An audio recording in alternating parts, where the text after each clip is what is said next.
We'll start with a group of women who made a significant impact to World War II, but their efforts were not recognized until many years later.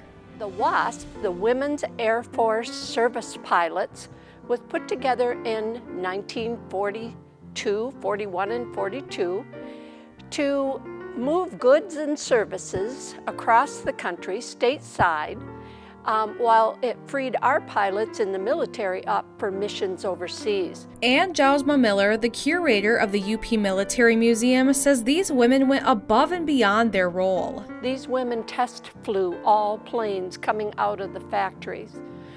They were tow target squadrons, and they would fly the planes that had the canvas banner out the back for the people on the ground to practice shooting at with live ammunition.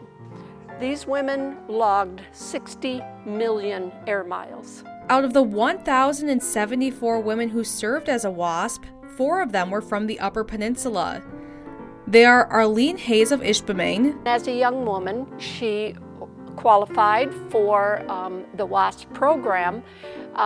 Interesting though, she was only 5 foot and she needed to be 5'2", so she really had to do some strenuous exercises in order to pass and become a WASP.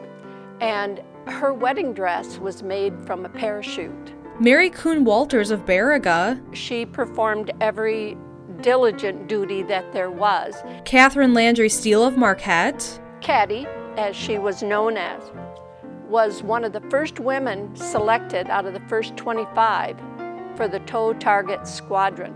She flew those planes that were shot at with live ammunition for practice from the ground crew. And Nancy Harkness Love of Houghton. She got her pilot's license at the age of 16 and her commercial license by the time she was 20.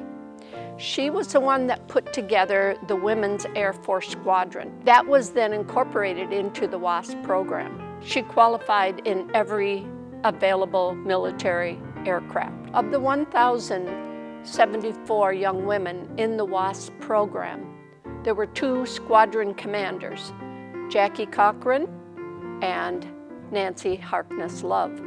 To think that we had a squadron commander for this program from the Upper Peninsula, to me, is a great honor. But it wasn't easy being a woman in this role. They were under the same regulations as the men in this role and paid $100 less every month. They were not recognized as military with no honorable discharge or benefits. When they lost one of the girls, the government would not ship their remains home or pay for their funeral, because they were never considered military. It wasn't until 1977 that legislation was introduced to allow these women an honorable discharge and military benefits. That legislation was signed in 1978, and it wasn't until 2009 that they were able to receive a Gold Medal of Honor. Many of these women had already passed away before they got the recognition they deserved. Arlene Hayes, Catherine Landry Steele, Mary Kuhn Walters, were all alive in 1978, and they passed away in their 80s. But not Nancy. She died 3 years before, actually 2, in 1976. At the age of 67, she passed away from cancer, so she did not receive. And a lot of her awards came posthumously. You know, and as you do this research, Rebecca, it's just amazing what we find that the Upper Peninsula has contributed that people just are not aware of.